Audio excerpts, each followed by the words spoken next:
Perkenalkan, kami dari kelompok 1 yang berisi Kak Kasih, Kak Dani, Kak Flo, saya Gebi, Kak Mentari, dan juga Kak Wina. Hari ini saya akan presentasi bersama dengan Kak Kasih dan juga Kak Dani, dibantu dengan penyusunan materi oleh Kak Mentari, Kak Wina, dan juga Kak Flo. Kami akan menjelaskan tentang manajemen perubahan yang ada di Yayasan Al-Hamidiyah. Studi kasus ini kami ambil dari salah satu rekan kelompok kami, Kak Mentari, yang saat ini sedang bekerja di yayasan tersebut. Yayasan Pendidikan Al-Hamidiyah merupakan pesantren dan sekolah pendidikan terbaik di Kota Depok, Jawa Barat. Memiliki jenjang pendidikan dari sekolah anak usia dini hingga sekolah tinggi agama pendidikan. Yayasan ini menyelenggarakan kegiatan pembelajaran terintegrasi yang berbasis pada konsep STEAMI, yaitu Science, Technology, Engineering, Art, Mathematics, and Montessori. Mempunyai visi untuk pelayanan pendidikan, kesehatan, dan sosial yang berakhlak karimah, profesional, dan akuntabel.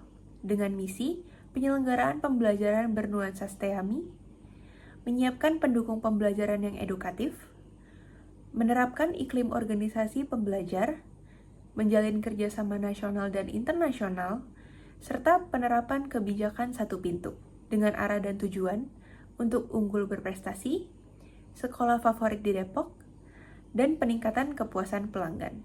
Dalam 3 tahun terakhir, Yayasan Al-Hamidiyah mengalami perubahan manajemen yang signifikan. Hal ini dapat terjadi karena adanya perubahan teknologi serta tuntutan dari industri 5.0. Hal ini berdampak pada sistem pembelajaran serta manajemen pendidikan.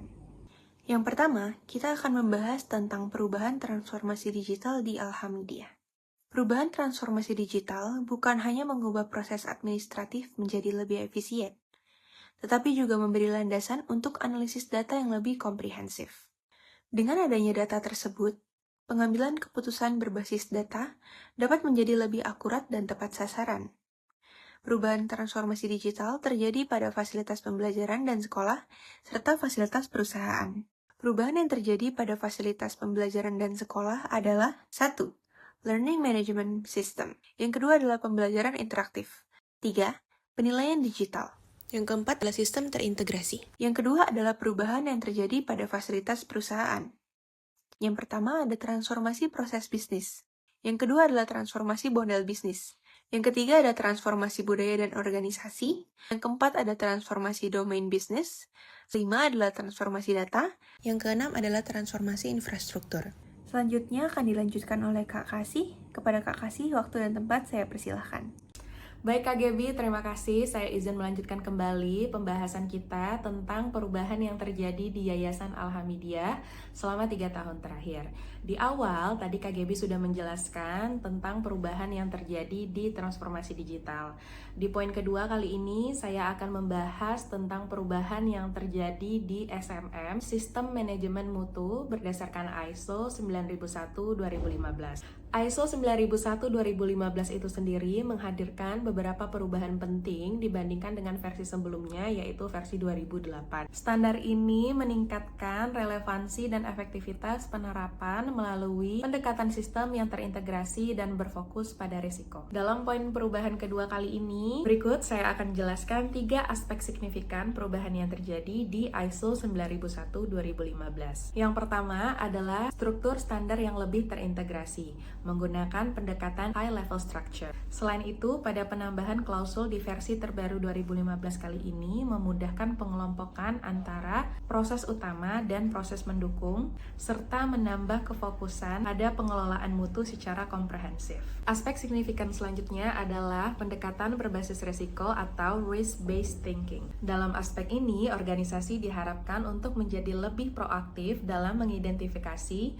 menganalisis, dan mengendalikan risiko serta peluang yang mempengaruhi pencapaian tujuan mutu. Selanjutnya, aspek yang ketiga yaitu pemahaman konteks organisasi dan pihak berkepentingan. Pada konteks eksternal dan internal, organisasi wajib memahami kondisi faktor eksternal seperti pasar dan regulasi, dan juga faktor internal yang berdampak pada sistem manajemen mutu. Selain itu, pada aspek ini, organisasi diharapkan mampu memahami dan memenuhi kebutuhan stakeholders dalam meningkatkan relevansi dan efektivitas mutu organisasi. Kita masuk pada perubahan yang ketiga, yaitu perubahan pada sistem manajemen pendidikan berdasarkan ISO 21001-2018. Standar ini membantu organisasi dalam meningkatkan layanan pendidikan pembelajaran melalui sistem manajemen yang terstruktur dan terukur. ISO 21001-2018 menekankan pada PDCA atau Plan, Do, Check, and Act untuk perencanaan dan pelaksanaan, serta evaluasi dan peningkatan berkelanjutan dalam proses pendidikan. Perubahan ini berfokus pada peserta didik dan pengelolaan data. Lembaga pendidikan wajib memprioritaskan kebutuhan, ekspektasi, serta kepuasan peserta didik, termasuk peserta didik yang berkebutuhan khusus. Untuk pengambilan keputusan sendiri harus berdasarkan data yang objektif dan akurat. Data policy dan prosedur juga harus lengkap untuk mendukung transparansi dan akuntabilitas manajemen pendidikan. Untuk pembahasan selanjutnya akan dilanjutkan oleh Kak Dani. Kepada Kak Dani, dipersilahkan. Terima kasih Kak Alif untuk penjelasannya. Selanjutnya saya akan menjelaskan rencana pengembangan human capital untuk transformasi digital. Transformasi digital tidak bisa berjalan tanpa kesiapan sumber daya manusia.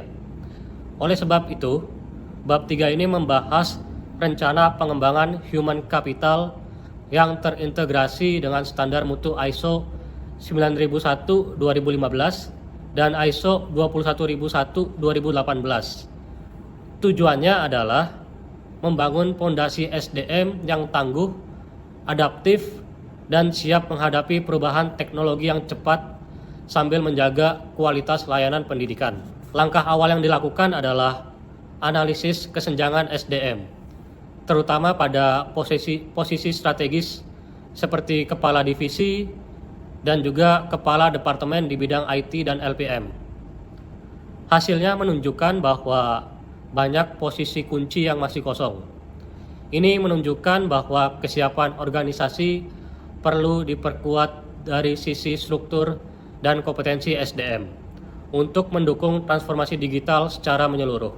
Selanjutnya akan dilakukan audit kompetensi digital untuk memetakan keterampilan yang sudah dimiliki dan yang masih perlu dikembangkan. Melalui survei dan wawancara, kebutuhan dari pemangku kepentingan juga dihimpun. Hasil dari proses ini menjadi dasar dalam penyusunan visi transformasi digital dan menetapkan indikator kinerja utama yang selaras dengan standar mutu pendidikan. Nah, selanjutnya ada program pengembangan keterampilan digital. Program ini dibagi menjadi 3 tingkat. Tingkat dasar, menengah, dan lanjutan. Dimulai dari penguasaan software dasar hingga keterampilan seperti AI dan keamanan cyber. E-learning internal akan menjadi sarana utama pembelajaran, dilengkapi dengan komunitas berbagai pengetahuan untuk membangun budaya belajar mandiri dan kolaboratif. Selanjutnya adalah terkait pengembangan kepemimpinan digital dan manajemen perubahan. Poin penting lainnya adalah membangun kepemimpinan digital. Manajer senior akan mengikuti pelatihan strategis dan pengambilan keputusan berbasis AI. Di sisi lain, budaya inovasi ditumbuhkan melalui program eksperimentasi internal dan juga sistem penghargaan. Strategi komunikasi dan pendekatan digunakan untuk mengatasi resistensi dan juga menjadi bagian penting dalam proses manajemen perubahan. Selanjutnya ada timeline implementasi dan pengukuran keberhasilan. Implementasi dirancang dalam 3 fase selama 2 tahun. Persiapan, implementasi awal, dan implementasi lanjutan. Keberhasilan diukur dari partisipasi karyawan dalam pelatihan, efektivitas penggunaan teknologi, serta peningkatan kepuasan stakeholder. Hal ini menjadi indikator bahwa transformasi digital benar-benar berdampak nyata dan berlanjut. Keseluruhan strategi ini menunjukkan bahwa transformasi digital bukan hanya soal teknologi, tapi soal kesiapan manusia di dalamnya.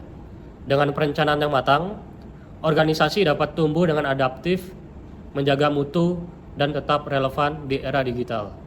Terima kasih. Salam entrepreneur.